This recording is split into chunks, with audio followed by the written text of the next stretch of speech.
Добар ден, почитувани, стартува најновата Телма амбуланта. Инфекциите на кожата може да бидат предизвикани од бактерии, вируси, потоа од габички или пак паразити, кои симптоми укажуваат дека на кожата се развила некаква инфекција. Дали кожните инфекции се развиваат само на мал дел на кожата или пак може да продрат и во незините подлабоки слоеви? Кои се опциите за лекување? На оваа тема денеска разговараме со примариус доктор Сузана Камберова, специјалист по дерматологија. Разговорот ќе го проследите по рекламите, затоа останете на Телма.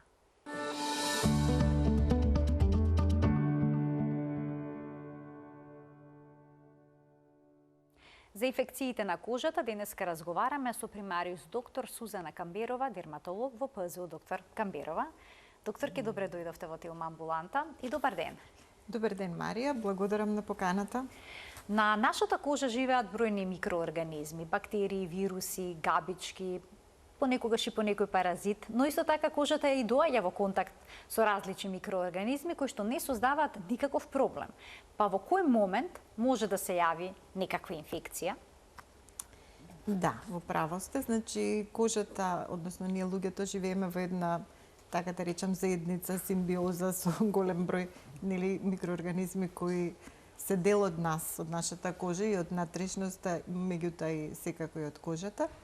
Сега прашањето кога доаѓа, веројатно кога таа одредена рамнотежа ќе се наруши или кога кожата ќе дојде во контакт со некои одредени микроорганизми кои не се својствени, кои секако по својата природа се агресивни за неа, значи предизвикуваат разни инфекции и пред се кога незиниот интегритет, мислам кожата си има нели својства одредени, кога тоа ќе се наруши, може тоа да биде и мала повреда или што и да е, и кога ќе навлезат тие микроорганизми од надворешната средина внатре во подлабоките слоеви на кожата, од таму евентуално и може да продолжат во меките ткива или во крвотокот, па да отидат и на некој друг орган. Така да, кога секој ќе се излезе од својата комфортна зона, како би рекла, микроорганизмите од својата, организамот од својата, може да дојде до таква една неочекувана комбинација која резултира со инфективно заболување. Дали најчесто треба да има некаква повреда на кожата за да се јави инфекција или пак тоа не е правило? Па воглавном некоја раничка? Да, воглавном да, особено за бактериските инфекции. За вирусните можеби не толку, за вирусите не, бидејќи тие, барем оние што ги сметаме за строго кожни вируси, секако можат некако да мислам да ја нападнат кожата и без да биде тоа некаква повреда. Габичките исто така, не мора да има тука некоја повреда, доволно е да дојдете во контакт со патоген вид на габичка и да се пренесе тоа и да се настане нели кожно заболување. Паразитите, нив не им треба, мислам треба само близок контакт, например, ако збориме за најчестата паразитарно заболување на кожата, што познато како шуга или како скабиес, што го стручно како што го нарекуваме. Значи, некогаш повредата да, а некогаш и само контакт со... Доволен е контактот. Доволен е контакт. А од што зависи дали таа кожна инфекција ќе биде блага или пак ќе биде силно изразена? Па, некогаш самиот патоген е доста агресивен и предизвикува, да речам, секогаш потешки форми на болеста. Некогаш зависи од самиот домаќин. Нели, ако имунитетски е ослабен од било каква причина, тогаш патогенот полесно или ќе направи потешка форма на инфекцијата или полесно ќе тоа преска што го кажав, ќе помине кожната бариера, па ќе навлезе и подлабоко. Значи, најчесто зависи од тој сооднос, колку е агресивен самиот патоген и колку можностите на организмот да се брани се сочувани. Дали тоа значи дека може би на поголем ризик за кожни инфекции се изложени оние кои што имаат намален имунолошки систем или пак секој од нас може да добие? Да, тоа е интересно прашање, особено еве последниве години, например, знаеме состојбата каква беше за време на пандемијата на COVID-19, кога провејуваше, да речам вака, во јавноста еден став дека колку ние живееме здраво или се храниме здраво или сме на чист воздух, дека идеален е нашиот имун систем и дека не постои можност Например, ако живееме во такви услови, да се заразиме или да се разболиме, што не е сосема точно. Значи, нашиот организам имунитетски може да биде сосема имунокомпетентен, како што викаме, меѓутоа, ако дојде во контакт со никаква патогена, доволно патогена, инфективен агент, доволно патоген, сепак ќе биде нападнат и ќе заболи. Значи, не е баш така дека не можеме да заболиме или дека нормално дека тој што има послаб имун систем, еве тоа исто од некои одредени состојби од минатото, како ако се сеќавате кога почна за прв пат кога почна епидемијата на ХИВ вирусот на сидата, значи тој го ослабува нели имуниот систем на човекот и фактички самата фаталност на болеста се состоеше во тоа да одеднаш тој организам изложен на голем број на патогени кои инаку организмот ефикасно ги совладува. бранеше. Да, ги совладува, сега немаше оружје едноставно речено и од тоа страда и најчесто такви тешки инфекции умираат тие пациенти. Тука ситуацијата малку се подобри нели со лекарствата кои во последните децении се развија, па еве нели има напредок и се понатака, меѓутоа имунитетот без имунитет многу тешко ќе преживееме во околината, а меѓутоа и со сосема добар имунитет секако сме изложени на секаков вид на медицината всушност така и се развила, да немало потреба за неа, да човекот бил сосема способен секогаш да се брани и одбранува од вакви состојби, напади од, да речем, инфекции, не би дошло до тоа да мора да се развиваат разни лекарства. Така е. Докторке, што е со лицата кои што имаат диабетес? Дали ти имаат доволно оружје за да се борат и да ги совладаат разните патогени кои што создаваат кожни инфекции? Па да, да речем дека лицата со диабетес можат нормално да живеат во овој поглед, мислам, не се нешто посебно загрозени. Бидејќи кај нив нели се советува како да ги исечат ноктите да не дојде до некои габични инфекции и слично. Така, да. Па да речем диабетесот пред се, еве чисто да објасниме за гледачите, знае да доведе до оклузија на малите крвни садови, на оние најмалите крвни садови, значи да ги оштети и да доведе и до нивно се поголемо стеснување, значи протокот на крв да биде се повеќе отежнат. Нормално дека како се разгранува или ако тргнеме од срцето, па тоа да го замислиме како едно од се пошироки садови околу срцето, па понатака кон телото, кон крајните органи, а кожата е еден таков крајен орган. Значи, се разгрануваат баш како гранки од некое дрво до се потенки, помалечки садови со помал калибар. Меѓу најмалите такви секако се во крајните делови на кожата. Така да веќе еден сад со мал калибар и уште ако им го додадеме диабетот како оштетување, таа микроциркулацијата што ја оштетува, значи може да дојде до сосема нарушен проток на крв во тие крајни ткива.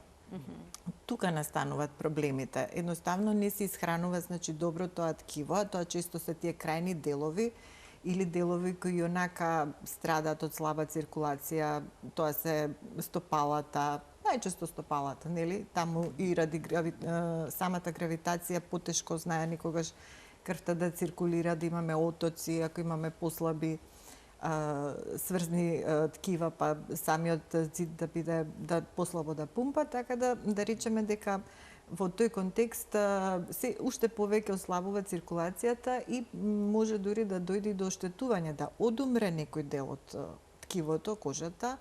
Во најкрајен и најтежок случај тоа е тоа што се нарекува гангрена. И затоа, мислам, во тој аспект може да бидат нападнати, кај што нема добра циркулација и исхрана, нормално дека, а самите стопала се изложени на во надворешната средина, лесно може да се нели дојде во контакт со нешто што е инфективен агент.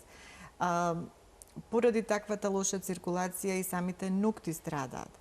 Тие може да се задебелат, да бидат влезна врата едноставно, ако се наруши нивниот интегритет, нормалната градба, тие ќе станат лесна, она што го викаме ние лесна влезна врата за било какви инфекции. И тука тоа што го кажувате, ако додадеме разни нели третмани, сечење на ногти, едно малку некое оштетување, тука да се настане некоја мини раничка, веќе имаме еден поволен терен за навлегување и на потешки форми на некои инфекции.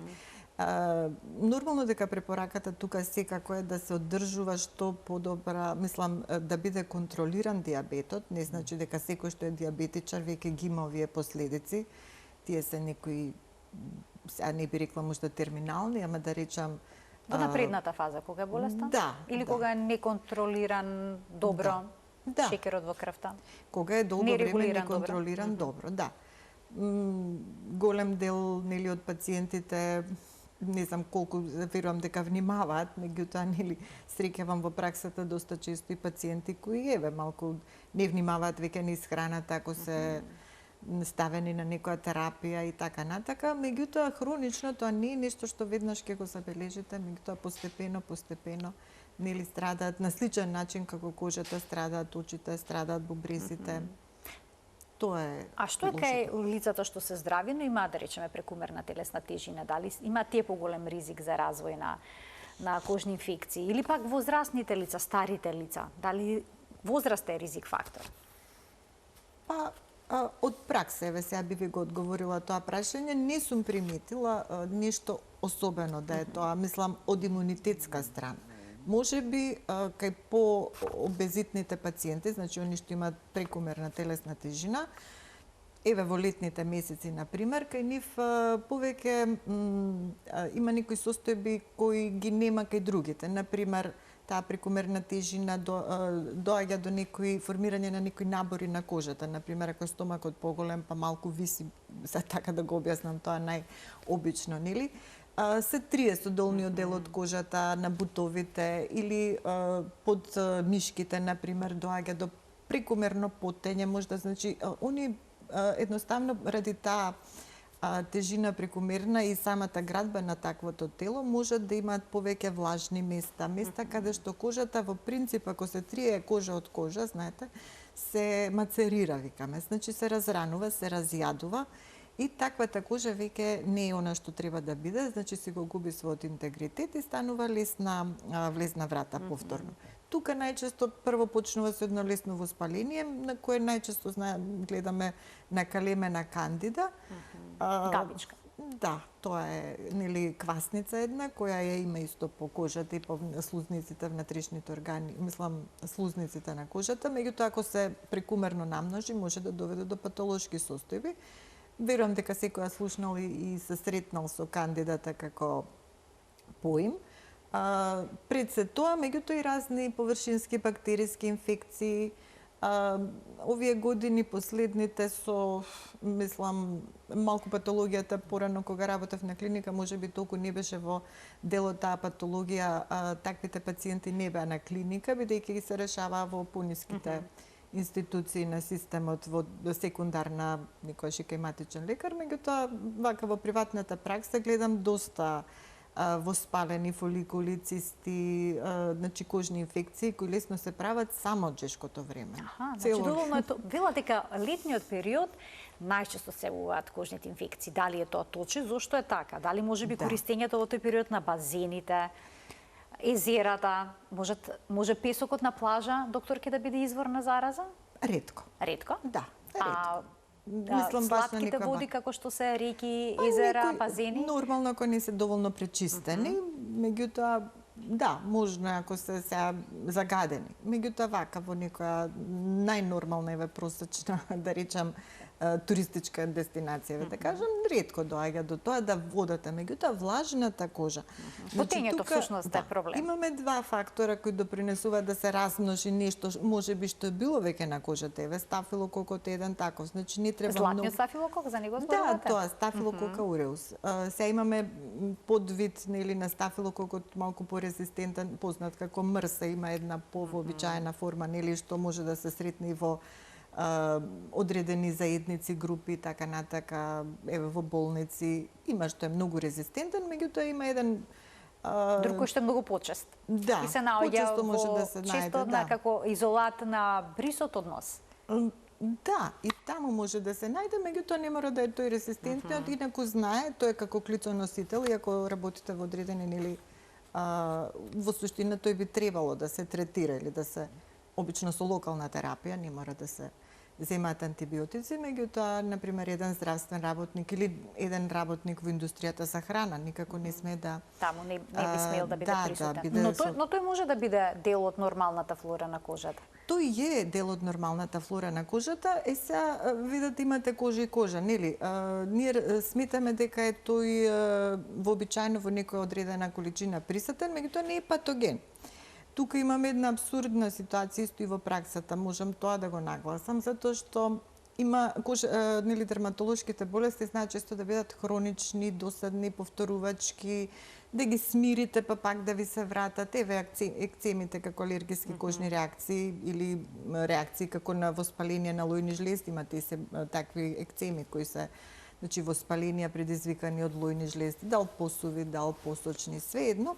Меѓутоа се тие повторувачки и пациентите во текот на свој тој тераписки поход, да речам, по лек, знаат понекогаш да најдат и на таков тераписки пристап, да не се знае веќе што да се прави со екцемот или зошто се вратил и се зима бриз. И ќе се добие стафилокок, што они ми кажуваат, например, кога ќе дојдат веќе во ординацијата, како да ете, сме го нашле виновникот и сега ќе го решиме стафилокок и све ќе помине. Значи, далеку сме од тоа. Всушност, дури кога ќе видам некоја гнојна инфекција, доколку нема нешто што ми одстапува од очекуваното, можам да предпоставам и без бриз дека тука најчесто се работи за стафилокок и нема потреба секогаш докторот да ги испраќа пациентите за бриз. Дури ако нешто не иде со терапијата или било какво нешто да ви е чудно, тогаш може да земеме бриз и да провериме или кај некои хронични гнојни инфекции кај што се зимале долго време антибиотици, па можда стафилококот исчистен, меѓутоа се повторува, друг се намножил. Значи, ако имаме некои други услови, да. Инаку ви викам, доста често, еве скоро имав еден екцем кој хронично бил лечен и вајда во некој курсо како се дошло со терапијата, не е јасно зошто, земен од еднаш бриз од една екцемска промена и добиен стафилокок и скроз свртена терапијата во тој правец, што само го потенцирало хроницитетот на таа една лезија. И таа наместо да иде на подобро, сега со антибиотик се смирува, па се враќа, па значи еден уште поголем курсокак него во кој се било. Така да можам да нагласам дека освен ако се сомневаме за некоја инфекција на вистина и се сомневаме дека тука не се може да работи за стафилокок, немаме потреба да зимаме бриз. Поготово ако не ги гледаме другите знаци на инфекција како што е еден екцем. Значи немаме нешто гнојаници таму, немаме кожа која е оттечена, болна. Например, еден од лесните така параметри кои би асоцирале на некаков инфект, тоа е оттечена кожа, сјајна, онака сочна, ако е акутна инфекцијата. Може, ако е за детеве се работи, да го допрете, реагира на болка, значи малку наболува. Па се таа минува неколку фази, меѓутоа еве во почетната фаза. Значи тогаш имаме тогаш па абсурдно. Во таквите ситуации се испушта дека е инфекција, не се занемарува дека може би стафилококот се намножил и така. Значи стафилококот некогаш може да донесе и до живот загрозувачки ситуации кај мали бебиња, например, ако се намножи во себороични регии, дури кожата ептен да се наруши интегритетот, кај мало бебе едноставно све може да преиде многу лесно во системско од кожата, да настанат системски компликации. Така да треба доста внимание кога се проценува која инфекција, дали инфекција, треба ли да реагираме само со локална терапија, значи само со креми, така натака, кои се антибиотски, или треба да дадеме да се пие, некогаш да се пие, ама некогаш дури може да се стигне и до она што го викаме парентерална терапија. Значи све мора да се земе во обзир. Некогаш се прави дополнителна крвна слика, значи ако имаме мирна крвна слика, не толку можеме да поминеме со антибиотик, ако е позафатена регијата и така натака. Дали децата се поподложни на бактериски кожни инфекции? Па би рекла да. Значи тука и знаат, например, еве импетигото, што е една честа детска, највише што ја предизвикува таа болест импетиго? Баш најчесто стафилококот, слатниот. Не е стрептокок, значи тоа. Добро, не можеме скроз да исклучиме. Да, стафилокок е најчесто, стрептокок пак може слични промени да даде, меѓутоа сепак стафилококот е најчесто и по самата таа килибарно златна боја едноставно на гнојот. Значи, обично имаме мали црвени точкици на почетокот, кои брзо релативно растат, прават пликчиња кои се на почеток може да бидат бистри, меѓутоа брзо се заматуваат, се загнојуваат. И често гледаме, и ако е, например, еве, на ногата, да речам, кога стои самото дете, ако тоа поголемо пликче, може гнојниот дел да е наталожен надоле кон земјината, нели, гравитацијски, да, а горе да биде еден побистар слој, или како и да е, тие кога ќе прснат, бидејќи се релативно површински, формираат една крустичка, може таа малку со крв да биде помешана и секако, меѓутоа формираат крустичка со типична таква една златна боја и која килибар, значи златниот стафилокок најчесто и од тука веќе знаеме како, меѓутоа доста брзо се шири. И кога спомнавме летувања, последните години тоа е доста типично да поготово малите деца сега, дали родителите ги организираат. Постојано во текот на сите овие летни месеци кога се на распуст, они се некаде. Можете да бидат на камп. Например, лани дојдоа многу деца од летувања со други деца, летни кампови, со многу проширен импетига. Значи, таму може да не е занемарено, веднаш реагирано како што треба. Заедницата деца биле, мислам, многу, лесно меѓу нив со допир, со контакт се проширила и навистина дојда, да не речам запуштени случаи, ама случаи кај кои требаше малку повеќе поинтензивно лекување. Како обично настанува заразата? Од што потекнува? Значи, може ли да се задржат тие бактерии, не знам, на гумите за пливање, на лизгалките што се на тобоганите? Да. Колку би се на тобоганите веќе таму кај што имаме некои проточни, мислам кај што релативно еве во вода, може да не, меѓутоа најчесто со директен контакт или со некој предмет може. Може од крпа? Од пешкирите на плажа? Да, може. Да. Меѓу едно од советувањата што им ги давам, например, кога во текот на терапијата, кога е најакутниот дел, кога е тоа баш загноено, да често ги менуваат сунгерчињата со кои се мијат. Значи би требало секојдневно промивки барем на почетокот, и тогаш да не е едно исто сунгерче, затоа што може да си ја враќа назад. Да, исто и пешкирите, првите барем денови да бидат тоа некои помали, да се брише веднаш или доста често со некакви газички или со така самите пациенти така се сноѓат. Или се мијат со тупферчиња, онака група тупферчиња, па со тоа прават промивки. Заразно е тоа, веќе споменавте, може цело семејство да речеме да се зарази ако детето ја донесе дома? Може. Иако потешко кај возрастните, бидејќи нивната кожа сепак е потпорна, детската е поприемчива, би рекла, и лесно се шири. Од едното место ќе го чепне, малку ќе го зачеше, ќе се фати на друго место и тоа лесно се шири. Може лузни да остават? Ако се доволно длабоки, да. Во принцип не оставаат лузни, меѓутоа ако тоа процесот не е лечен, малку се запушти да речам, ако отиде подлабоко, може. Значи се што ја пробива првата бариера меѓу првиот слој површински и долниот среден слој на кожата, каде што се наоѓа сврзното ткиво и кај што се сите тие состојки на кожата што ние ги викаме органели. Значи првиот слој да речеме релативно нежив. Тоа е така направено, затоа што нели е во контакт со надвршната средина.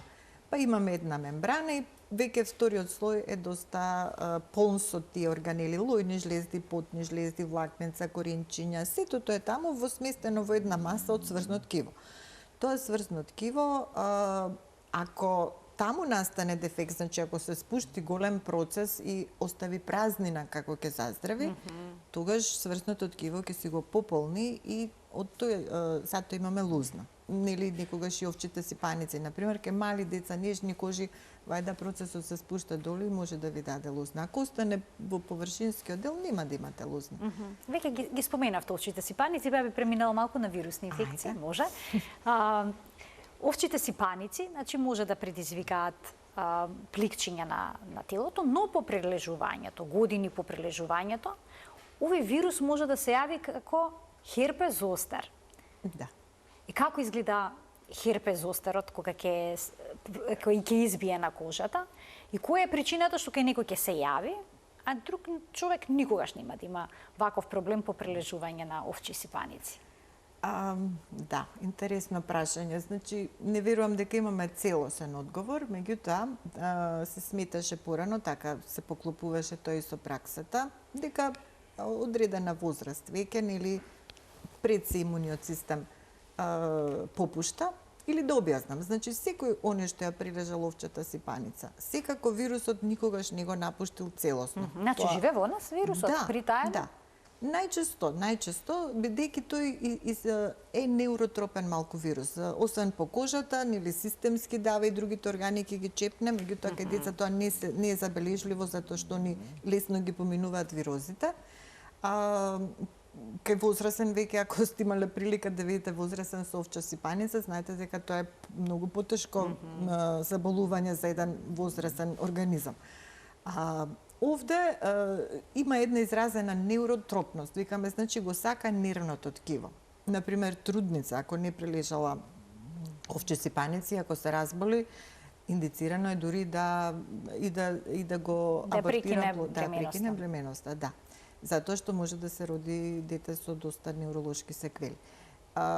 Така да, во просек, таа неуротропност се манифестира со тоа што откако ќе се прилежи, делот вирусот малку се сокрива, најчесто тоа го прави во корените, да речам, или во сензорните гангли на нервите, големите нерви што излагаат од кичмениот мозок. И на главата дел од нервите. Значи, тука е он притаен. Меѓутоа спремен, потенцијално е како некоја темпирана бомба, да речем. Во момент, него веројатно организмот со својот имунитет што го створил кон тој вирус во текот на прележувањето, го држи под контрола. Значи да мирува. Сега има нормално ситуации кога ќе сте веќе малку, можеби со некоја друга болест се борел организмот, во текот на животот и се собираат тие, нели, оштетување и на имуниот систем, па тој малку ја губи својата моќ за одбрана. И често во повозрастните години, од 60 натака, во одредени ситуации, кога веројатно малку ќе ослаби организмот или ќе се премори, што и да е, знаеше да избие, меѓутоа избива само во една локализирана форма, не дека нема потешки форми, има, меѓутоа најчесто го гледаме само од една ганглија се активира и прави една, да речам, мини сипаница. Значи, го зафаќа нервот што е каде што бил сокриен, кој да е тој, често од едната половина на телото, од кичмата, значи, и над тој нерв кожата е зафатена со осип сличен како кај херпесот, односно како кај сипаницата, во еден појасен, да речам, облик се појавува. Точно над нервот. Интересно е дека, значи, вирусот прво целата обвивка на тој нерв ќе ја изаде, да речем, ќе ја изгрицка, го оголува и од таму се јавува болката често. Така, вела дека имаат многу силни болки оние што многу индивидуално, меѓутоа во главном боли, затоа што тоа е како еден оголен нерв и трае долго. Во просек таа обвивка за да се обнови, да речем дека требаат 6 месеци. Тука го терапијата и на тој аспект се, мислам, се зема во последно време препарати од типот Neurobion кои се малку покомплексни, значи Б витамини кои учествуваат во обновата на таа обвивка, а кожата поминува полесно, меѓутоа сепак е таа како видлив знак, односно таа ни ја дава дијагнозата за да знаеме за што се работи. Лесно е за дијагностицирање кога ќе Ако е типична слика е лесно. Тука евентуално треба брзо да се реагира со терапија, тоа малку во праксата исто се пропушта, дури се мислат пациентите, дури чекаат, секојаш нешто се чека да се види. Дали ќе помине само од себе? Да, или на каде ќе се движи. Меѓутоа, губиме драгоценно време затоа што терапијата знае да е вирусостатска. Значи, веќе ако ви се намножи вирусот, нема како да го запрете. Не е како кај антибиотиците и бактериите, па ќе ги уништи. Тука он може да го запре во почетокот на неговото размножување. И затоа е многу ефикасно ако се даде одма на почетокот. После исто нешто ќе сврши работа, меѓутоа може да се истерате нели целата болест со мала промена и ако примате терапија, ако земете од 3 ден, од 5 ден и така натака. Ни треба да се процени формата, нели некогаш во ретки случаи кај ептен имунитетски ослабени пациенти може да бидат зафатени и две такви регии или да биде генерализиран, што е најтешка форма, значи Целото тело да, го во целото зафати? тело и тоа веќе најчесто за болничко лекување и на пример терапијата се дава во вид на инфузии и така натака. Може да се повторува овој проблем во текот на животот? Па, наводно као еднаш се прележува, меѓутоа во праксата се явуваат случаи каде што Те забележуваат и повторување. Да, и ја мислам дека нема зошто не би се повторило, затоа што вирусот како што е од таа ганглија, од кај што тој нерв кај што избил, спие во другите, тој не е само таму, не знаеме каде се е. Така да може теоретски да се. Оно што е загрижувачко, вака исто од пракса е што ако кога јас бев специјализант, тоа беше пред 30 години, и почетник дерматолог, гледавме воглавном пациенти во подмината возраст, ви викам, од 60 натака со херпес зостер и тие доминира. Последната деценија особено, тоа е поместено за цели од прилика 3 децении. И сега во 20-тите ми се пациентите, во 30-тите. Не дека не можело тоа и порано, дури кај дете може да имате, кај мало дете, ако веќе прилежало во ретки ситуации, и да биде тоа сосема, мислам, здраво дете, меѓутоа ете да има херпес зостер.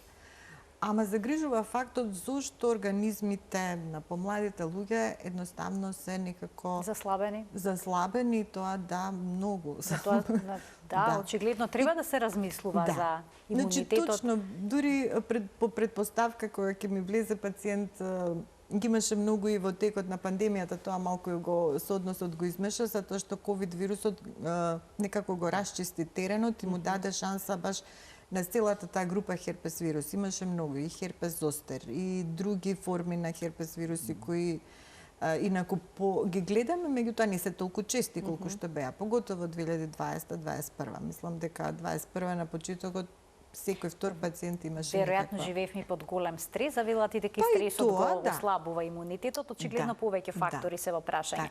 Споменавте дека има различни форми на херпес, значи херпес зостер не е исто што е херпес понекогаш може да ни се јави на устата. Да. Тоа е херпес симплекс, така? Да.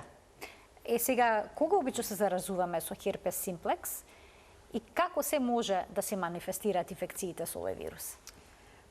Со херпес симплекс се смета дека сите сме заразени, без разлика дали некогаш сте го изманифестирале, мислам дали ви се јавил како појавна форма и на кожата или го немате, меѓутоа секако имате во телото и го носите во себе, може да го држите добро под контрола, меѓутоа секако може во еден момент да избие.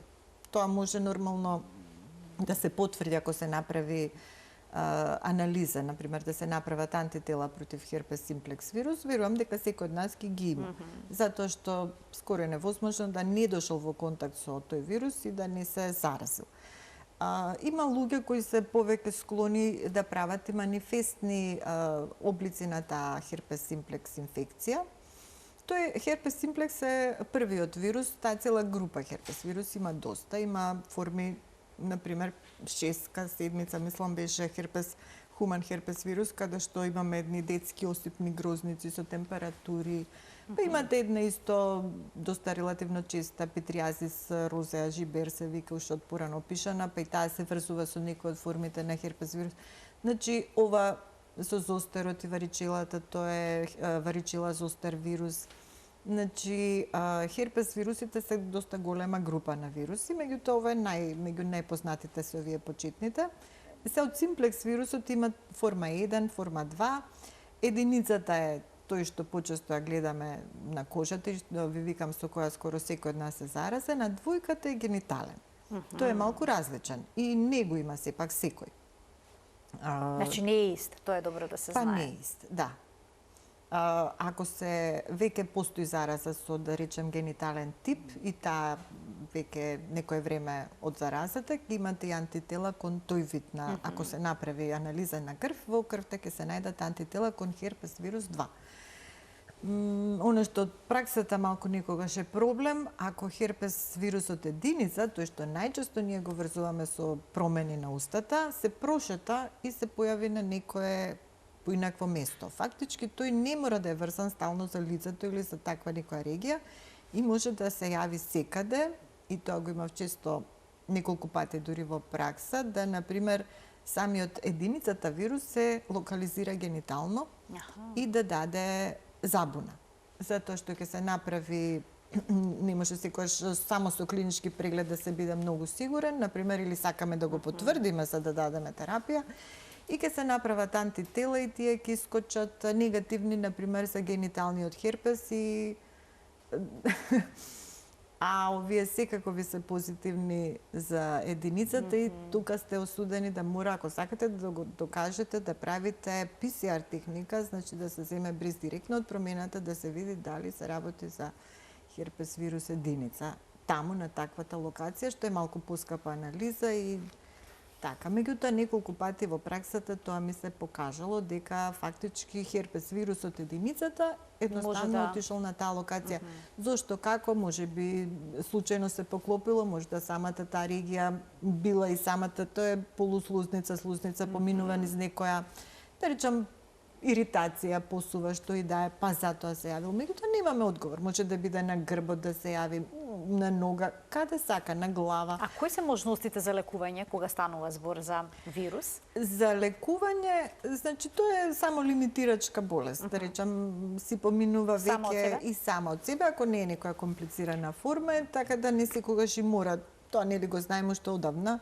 Малку паста, порано стававме паста за зъби, има цинкоксид и така, ќе ги подосуши овие меурчињата што се јавуваат како дел и за неколку дена тој веќе поминува во крастички и си поминува. Проблем е повторувањата, ако се многу чести, тоа може да е проблем. Ако нон-стоп имате провокации, мал стрес може кај некого да предизвика појава на херпес. Имам доста пациенти кои, например, имаат ваков некој тип на професија, иако не знам дали останале во тој тип на професија со оглед на тој проблем. Значи, мала трема да имаат, да речам, од настап или пред свадба. Такви некои животни ситуации, тоа е доволно да имаат херпес и онда се нервираат нормално. Еве, видете ме на свадбата со херпес. Значи, ме разбирате. Или па имаш и фотопровоциран херпес. Првото сонце, да, малку да го... Значи, разни се провокациите што можат да го испровоцираат, он да стане манифестен и кај некои пациенти тоа да биде едноставно квалитетот на животот. Да го наруши. Или им создава нервози и незадоволство, како што споменавте. Така да тука е како да тој се, ако е пречесто се појавува, како да се држи под контрола. Постојат разни шеми на овие лековите, најчесто ацикловир, како да се даваат. Ефикасни се? Па се тие ефикасни, меѓутоа, знаете, треба доста долго да се зима, например и со години. И кај дел од пациентите кои ќе престане таа пролонгирана профилактичка терапија, се враќа. Да се враќа. Да, тоа е проблемот, да. Доктор Камбирова, ќе им дадеме можности на гледачите од овој момент да се вклучат во денешната Телма амбуланта. Почитувани, емисијата од овој момент е контактна. Телефонскиот број ќе биде испишан на екранот. Примариус доктор Камбирова е во студиото на Телма. Таа ќе даде појаснување на сите ваши дилеми поврзани со кожните инфекции. Во моментов зборуваме за вирусните инфекции. Докторке, кај децата често се јавуваат и брадавички. Дали си тие вирусна инфекција на кожата? Да, тоа се вируси. Ги има и возрастните понекогаш, тоа се друг тип на брадавички, кои што се јавуваат до регијата на вратот. Да. Па и на други се слагам, места. Значи има повеќе, меѓутоа истите овие вирусни брадавички може да се јават и кај возрастни. И тоа релативно е честа појава, не е толку... Нешто е слично како со ова веќе што го зборувавме за херпесот. Значи, не знам дали колку самите луѓе, пациенти, гледачите ги разбираат тие некои поими, нас како лекари ни се појасни. Значи, од вирусите, всушност, ние тешко можеме да се ослободиме за секогаш. Еднаш се среќаваме ли со нив, тие ни се придружници доживотни, да не речам. Дори имаш и некоја проценка, не знам колку килограми нели од нашата телесна тежина отпаѓа на овие микроорганизми. Да, се вирусите тука тоа се дека многу имаме мали. повеќе микроорганизми на нас отколку човечки клетки. Може би, да. Меѓутоа, слично како што херпесот кога ќе влезе еднаш во нас не излегува, исто и со овој хуман папилома вирусот. кои ги тесто има голем број на серотипови. Сега да не навлегуваме во бројки, ние обично го врзуваме, можеби последните години, со ние истогенитални форми, со нели вакцината против ХПВ што се дава кај младите за едноставно да штити од карцином на грлото на матката и така натака. Меѓутоа има тоа се одредени по-сериозни, да речам, серотипови кои можат такво нешто да дадат, а поедноставни нивни браќа, сестри би рекла, даваат вирусни бредавици по кожата. Кај децата е тоа видливо нели како промена, затоа што веројатно обично на дланките. Да, на дланките, меѓутоа многу може секаде, исто. Сме лекувале дури на екстремитетите на раце, на нозе, на колено, све дае на стопало, кај што е многу. Меѓутоа рацете веројатно се примарни, затоа што тука преку контакт, фаќање на што и дае, дошол тој прв контакт и кај некој што до тогаш детето е такво, нели, таков организам, не се сретнал, прв пат ќе се сретне со вирусот и прави една реактивна промена, која знае спонтано да помине, не дека не во едноставни форми, поминува можеби за година-две, кога самиот организам ќе созре имунитетот и ќе го исчисти, ќе го совлада, односно го држи под контрола, така да нашиот фактички имунитет... Но некогаш да ги разрана, да потече крв од нив.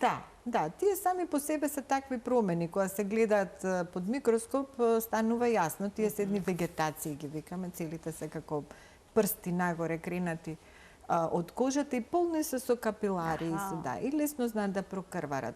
Не е многу препорачливо, можеби некогаш тоа доведува до иритација, па и доаѓа имунитетот, па полесно ја совладува брадавичката, меѓутоа може и да се пренесе така полесно, значи од една промена да се расшири.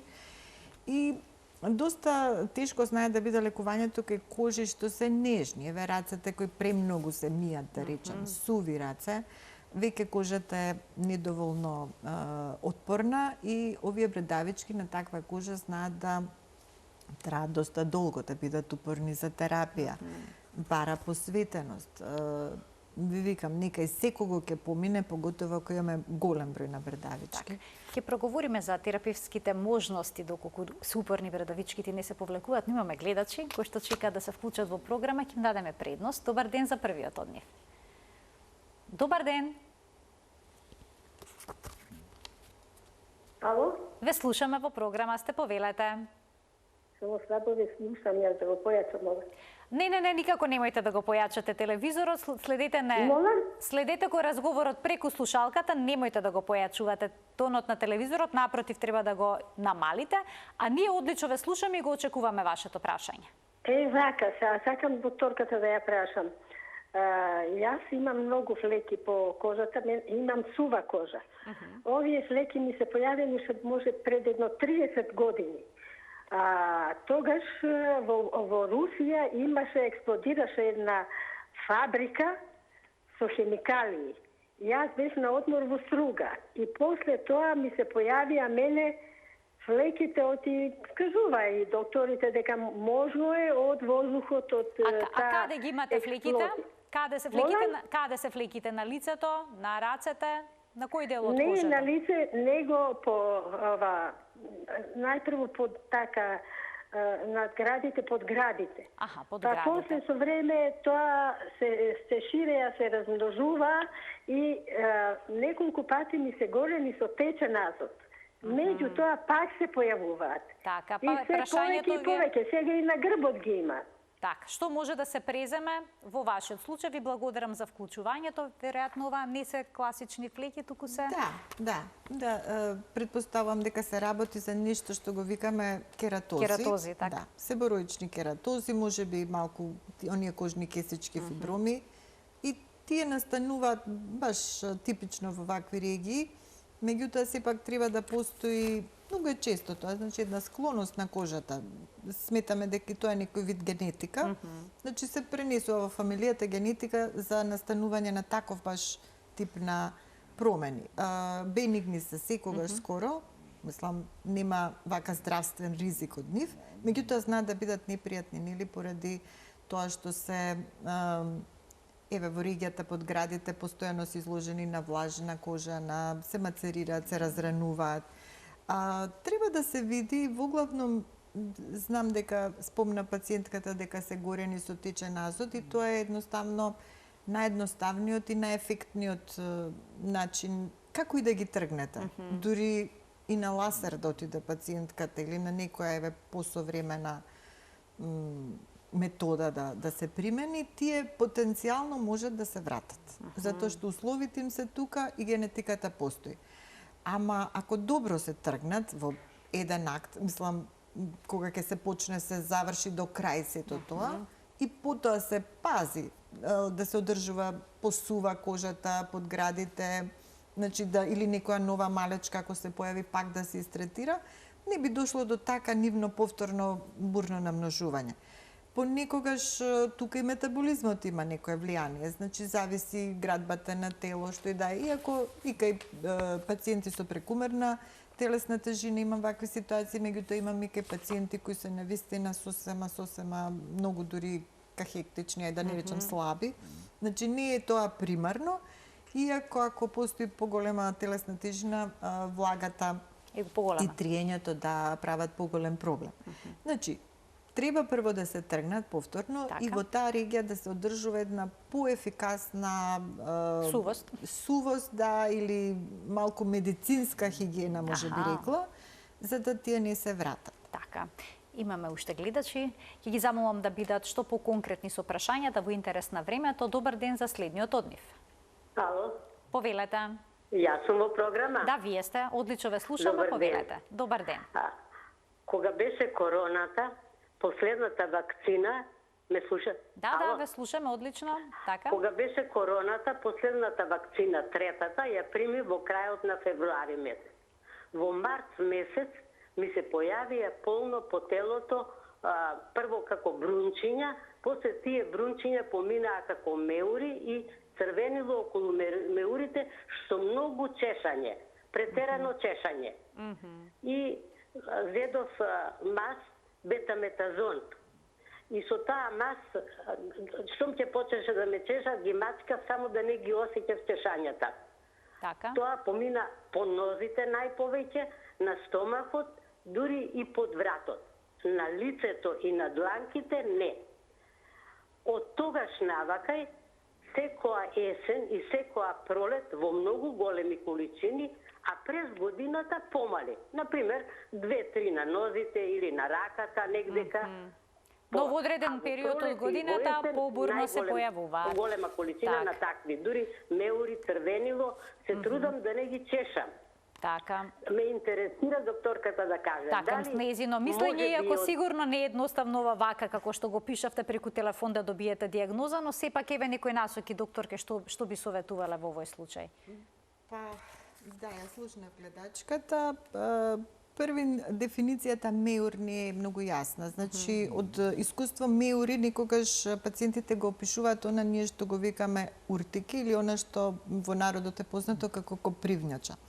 Самиот опис на целата состојба може би највише на тоа одговара. Меур како меур, тоа во строга смисла земено да се направи баш како плик со полн со вода, па тој да прсне, па да остане суво раничка. Ако такво нешто постојано се шири по кожата и трае веќе 2 години, тоа би требало да се земе мало парченце од кожата и да се гледа под микроскоп. Значи, таа е една голема група булозни, ги викаме, меурести дерматози, која секако треба да се разграничи со земање парче кожи и биопсија, затоа што дел од нив можат да бидат автоимуни, значи самиот организам понекогаш да ја отфрла кожата и се лечат со строго дефинирана терапија и тоа би требало да се расчисти со биопсија. Меѓутоа, ако под меур се подразбира нешто само како лесно издигнување сочно на кожата без видливо баш собирање на течност во таа промена, тоа значи најчесто е она што луѓето го знаат од од секојдневниот живот, ако допрат коприва и она гижурка, тоа е така и се вика и го добила името копривњача. Значи може би се работи за една хронична понекогаш болест, каде што постојано се јавуваат ваков облик на, и која се смета најчесто за алергиска некоја дерматоза. Значи, некаков провокативен фактор постои, не е лесно тој секојаш да се најде. Прво се концентрираме на некаков вид на алергија, потоа исклучуваме жаришта, фокуси, дали значи во организмот има нешто од типот бактериско скриено жариште, како расипан зап, не знам, камчиња во жолчно кесе, нешто што тлее така, не ви прави симптоми, меѓутоа е постојано извор на некои бактерии кои влагаат во крвта и повремено. Значи, треба да се испита на таков вид жаришта, да се направи една проширена лабораторија. Секако таков вид на проблем бара прво едно испитување, и затоа треба во моментот кога постојат тие кои се видливи, да ги види некој дерматолог. Да се јави за да се видат и за да се види понатака дали би се идело во овој правец за биопсија и така натака, или би се испитувало за да се исклучат, елиминираат сите можни потенцијални фактори кои ја предизвикуваат таа, еве да речам, хронична уртикарија. Јас не знам дали имаме време за следниот гледач, веќе му дадеме можност, неполни 3 минути до крајот, значи што по конкретно прашањето. Добар ден. Добар ден. Повелете. Ве поздравувам многу. Ви благодарам. Емисијата ви е многу добра, сакам да прашам на кратко, зашто е кратко времето. На филми од десната страна на бутчето, кај колкот му се појави едно црвенило, и на тоа црвенило се појавија гнојнички мали околу 10 до 15. И јас си ги измив раците со алкохол и му ги истискав, го премив со алкохол пак и му ставив една маст. Меѓутоа сега тие ги нема и како кафејава боја се претвори тоа, а црвенилото уште стои. Ќе молам докторката да ми каже, ја мислев да ја побарам и овие денови, што може тоа да биде сега црвенило, да не е нешто внатрешно и што треба да се става. Докторке? Не. Добро, ви благодарам за вклучувањето во програма. Супер е, ја поздравувам многу. Ви благодарам. И ја поздравувам. Ви благодарам, пријатно. Благодарам, сега ќе ве слушам, ќе го вклучам телевизорот. Повелете, докторке. Пред се, сакам да кажам дека алкохол многу на кожата не препорачувам, освен може би некој антисептик. Значи, алкохолот ја суши и може да ни влоши некои процеси. Стискање исто така не препорачуваме, може да се внеси, да не било инфекција, да навлезе во организмот.